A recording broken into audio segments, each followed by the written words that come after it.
I'm Duff, live in the middle of nowhere, and today I'm changing out my rear flange for my coolant for my A4, the 06. So that is way back there, down in, and all that stuff. I've got more gear clamps to change it out. I've got a drain pan finally, and I gotta go to the bottom down in here. There's apparently, here, let's see if we can get it without blinding the camera. So down in there, there's got to be a drain or something. Okay. Now,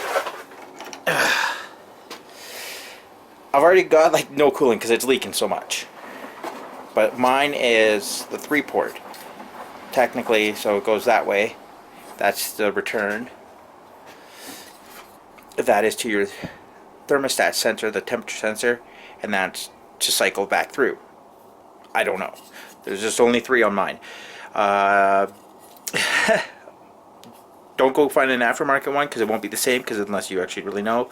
I went to Audi. This is $36 Canadian, and that was it. Literally, Audi, the dealership was like, yeah, these are carbon parts here, gone. Alright. Now, I think I was leaking oil too, but I'm pretty sure that's not where my first worry is. My first worry is getting that valence off. Now, all you're going to need is a flathead and to turn those off, and there could be a 180 or a 360. Well, I'll figure it out in a second. The only thing I'll be doing today is taking off the valence and draining all the coolant as much as I can up here. It is on my sands. Yeah, they're not all the way. I was worried about running it over and then that into there. That would really suck. So, e-brake's on and it's in gear, so I'm not worried, and I got blocks in the back. So this is onto the Audi. Okay. That is the intercooler. That's, well, one intercooler, and the other one's up here. Okay, I had to take that pipe off to get that drain out. Okay, yes, there's a pair of vice pliers on that still. I gotta press it back up and then twist it back in and seal it, because I'm not getting anything more out of this. Like, it's doing shit. So it's like, oh my god, I heard that you go 90 and then pull it out, and then 90 and pull it out. Well, there was no room, so that's why I took off the intercooler pipe. Now I'm gonna get to the back and over there, and I'm going to try to get that part and just crack it and see if I can get any coolant out of that way. Otherwise, it's gonna be a pain in the butt. So to let you know where I'm at with this, yeah, so we're gonna have that in there. So that, if it were there, see, there's the port for the sensor. That's the bottom part there that goes to the one of the outlet pipes, and there's the outlet pipe right there. I just tuck it underneath. So even though I drained out the rad, this still had fluid, and you see the, well, I don't know if you can. Here, see the corner in the almost the center of the camera. That's the my drain pan. So this plastic here, I don't really need to take that out, but I'll check it. Mainly because it does leak a little bit, and I'll check to see if that O-ring needs to be changed. There's an O-ring inside of that, as well as the bevel piece. That O-ring maybe needed to be changed, because that's partly where it leaks, but there's two 30 mils here. I don't know if you can see them anywhere, because the camera's how it's... So, this fucking Audi, that part that I tried to take off the back coolant flange, it's not coming out. The prior owner stripped one of the bolts enough that I can't get at it, so the only way I could ever get this done is at a shop. Basically, Audi, spend $200. Fuck it, I'm not doing that. So what I'm gonna do is I'm just gonna put some leak stop. I couldn't find bars. That crappy tire. It's just like your whatever Motomaster, Canadian Tire brand. And if that doesn't stop it, because where it's leaking, you have the part that goes in, there's the part that comes out here up to the return for the rad, and then the sensor, and then there's one out to the block heater? Yeah. Well, it's the one that goes out to the block heater is done. I replaced the O-ring, the clip, and the temperature sensor. That's not leaking at all. And it doesn't leak at the actual amount. Luckily, I don't have to take it off. I changed it out because I thought it was that. I cleaned up as much as I could on the bottom ring because it bevels down and then it's like a little shaft and then the 90-degree goes up.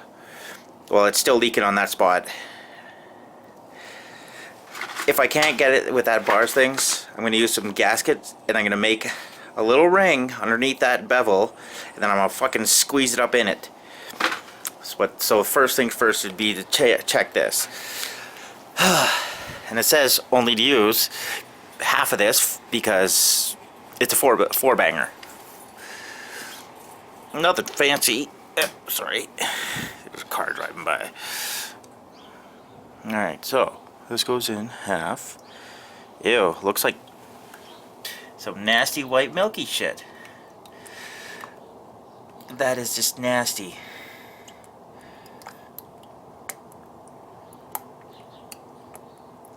And I gotta cycle this for at least, say, 10 minutes. I'm just gonna go do a little drive.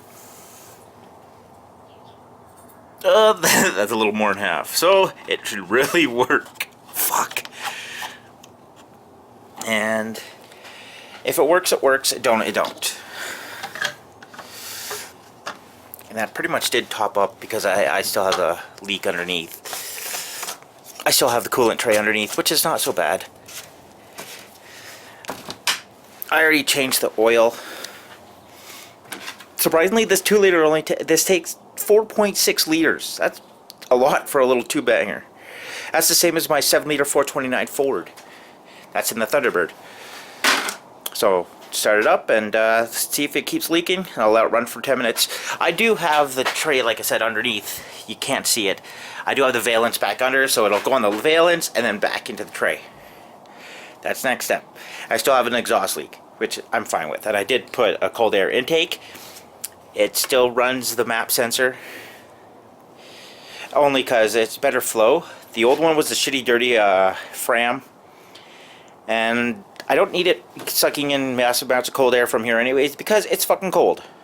What I should probably do is get like put another heat shield around this to prevent the heat from going in. And have it sucking in from that side. But we'll see. So I'm back at the house with the Audi. Okay, that stuff worked. It's a little better. I had to use a full bottle though. I'm going to keep using it until I need to. If it doesn't completely seal, then I am just going to add a little silicone to the bottom and then pop it in, and it's going to be one piece, and I don't give a shit. But I need to keep that getting sealed because I don't want to keep going through coolant, and that's like, it's kind of harmful to the environment. I don't really like that. So be putting the tray back underneath just in case there was any leaks. From what I seen, the amount of pressure that when it was running at like 10 minutes, the amount that would be run off was maybe 10% of what it used to be, and it used to be quite a bit that would drip off. So the expansion tank, with the run that I did, and I'm talking like 6,000 RPM run, it would have been emptied by now. And that was just like a 20-minute drive. And I got stuck in traffic. I was dumb enough to go out in traffic. That's what you're looking at. It works, but it's how well it works. And yes, I'm not using the Audi coolant. I really don't give a fuck about this German shit. If this stuff is too volatile, then I'll just water it down a bit. You know, makes it less volatile. Thin it out. Dilution. But that's it for this one. The Audi's done. We'll see next time if there is any kind of issues. Other than it needs to get it washed. It's fucking dirty. And I just don't like salt on my car. You know, eat away. If you don't wash your car, the car's gonna go to dead. Alright, I'm Duff. Living in the middle of nowhere. I'm in Calgary right now, technically living here too. But like always, have a good one.